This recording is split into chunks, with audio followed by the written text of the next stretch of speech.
Hello? Wesker! No, this is Photography Gamer. I just had something I wanted to check. What is this? Barry, I've told you before, stop calling me while I'm working. Jesus Christ. What is wrong with people? So what is Resident Evil 7? Well, it's a horror game, obviously, because it's Resident Evil. It's a change for the franchise because it goes into first person, and it looked, from what I saw, it looked like it was going back into the more traditional survival horror, because Resident Evil 5 and 6 seemed to go down more of an action game route, and I don't really think it went down well with the fans. So Resident Evil 7 is more of a back into the kind of the roots of horror for Capcom and the Resident Evil series. I have been away from the series for a little while because I kind of fell out of love with it, but that's just probably the reason why it took me so long to play this game. But Resident Evil 7, Jesus Christ, it's back on form. You are a guy called Ethan, and he gets a videotape in the post, and it's from his girlfriend. Now the thing is, he thinks his girlfriend is dead. She went missing about 3 years ago, so he gets this tape saying, come and get me from this place. So obviously he does what most guys would do, that he goes and tries to rescue her. So he goes to this place. It's a creepy ass house in the middle of the countryside, and as soon as he enters that house, his world turns into complete Nightmareville. Like, it's the game itself, it's like a hybrid. It feels like Resident Evil in some ways, but it feels a lot like the Texas Chainsaw Massacre, the original. It feels a lot like The Exorcist in some parts. It feels a lot like the Blair Witch. The way they've kind of presented it, it's kind of a hybrid of all of those classic horror tropes and horror genres, and they really kind of melt them together really nicely, actually. So it's a survival horror game, and yeah, so it's horrific. Let me say this, the first couple of hours of this game, it starts off with a kind of tension, and you're like, what's going to happen? And then something happens, and for the next couple of hours, it's just insane. It's like gory, horror, madness, and you just like, it's two or three of the best hours of gaming I've ever had. Just like bewildering violence, gore, terrifying things happening to you, and it's just like, holy shit. So it's a really great intro to the game. Most of the game, you're being kind of pursued by the family who live at the residence, there's something going on there. There's some kind of experiments. They're a bit weird. They've got special sort of powers, so they're kind of like not invincible, but they are really kind of hard to fight, and you end up just having to run a lot.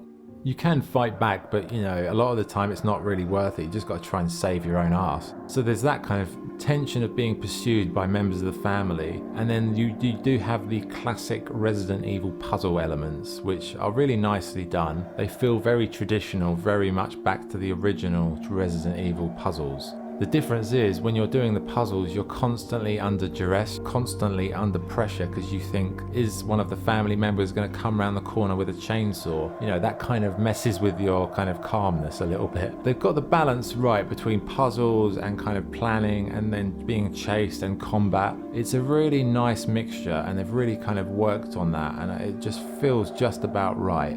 And, you know, as you go through the game, you're trying to unravel the mystery of what's happened to your girlfriend. I won't say exactly, go into the details, but like, after you've played it for 2 hours, you will agree with me. And you're trying to figure out how to fix the problem, how to deal with the family, how to get out with your girlfriend, and it's classic horror kind of sort of story.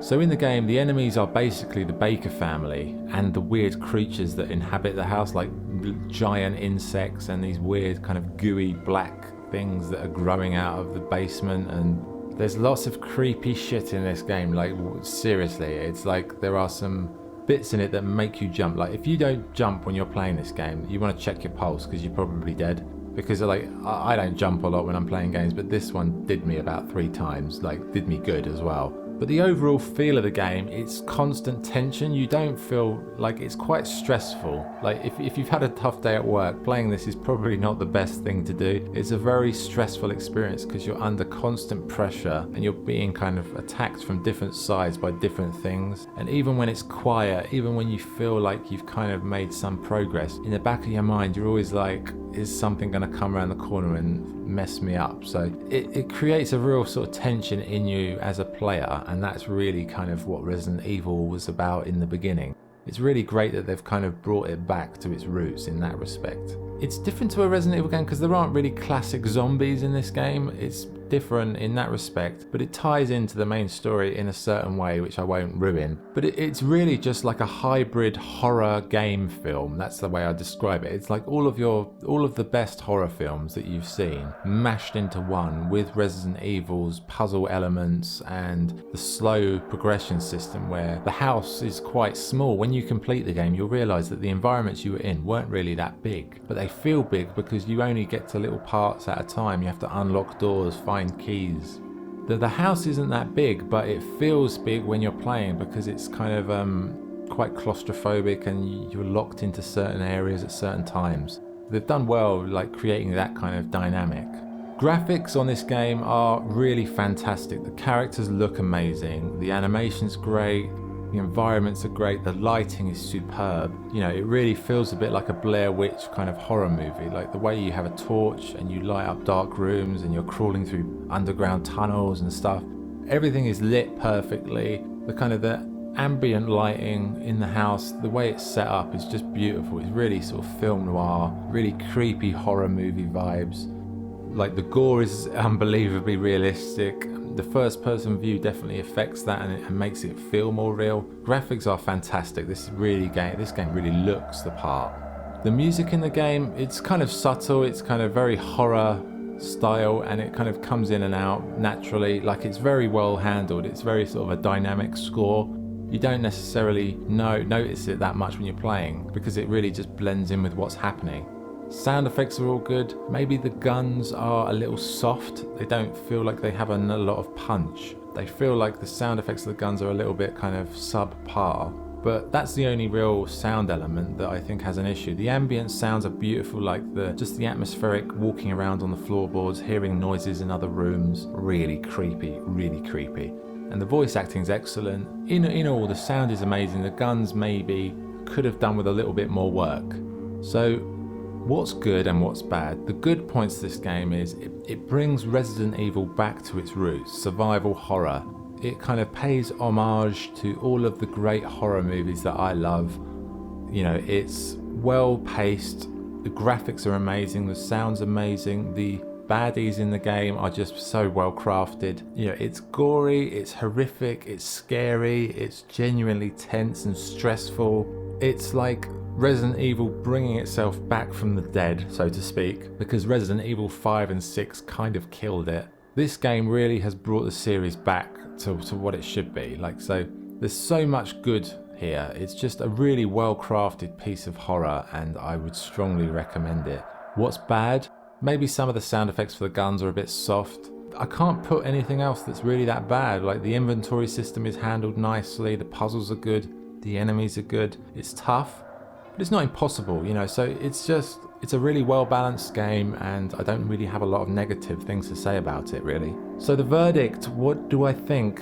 Who should buy this game? I think if you like horror as a genre, whether it's film or in computer game terms, this is an absolute must, If you don't like horror, Jesus, you don't want to play this game, because this game will fuck you up, because it is creepy as shit, and you will jump and it will terrify you and it will ruin your life. So if you don't like horror, stay away from this game, because this game is proper horror in terms of the film genre, in terms of game. Survival horror at its absolute apex. It's just beautifully done. But if you can take horror and you like horror, but even if you're not that big fan of horror, I'd still recommend this game, because it's just one of the best games I've played on the PlayStation 4. It's really superbly done.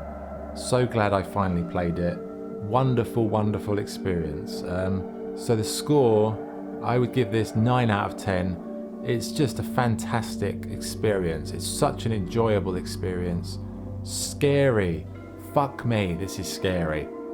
And, you know, I know it's scary easy, but this game just like stressed me the hell out, but I loved it. It was, you know, it was an experience, very visceral, terrifying, horror, carnage, creepy, puzzle solving, weirdness, and the fucking insects. I hate those insects. Kill those motherfuckers. Anyway, sorry, got sidetracked. So yeah, 9 out of 10. It's an absolute gold standard must buy. Perfect for the horror fan out there.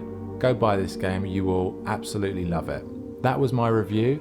I hope you enjoyed it, I hope it was informative, and I hope you go out and buy Resident Evil 7 and really have an enjoyable experience if you can. Thank you for watching. Please like the video, subscribe. Again, thank you for giving me your time. Thank you for watching. Have an awesome day. This is Photography Gamer signing off. Thank you.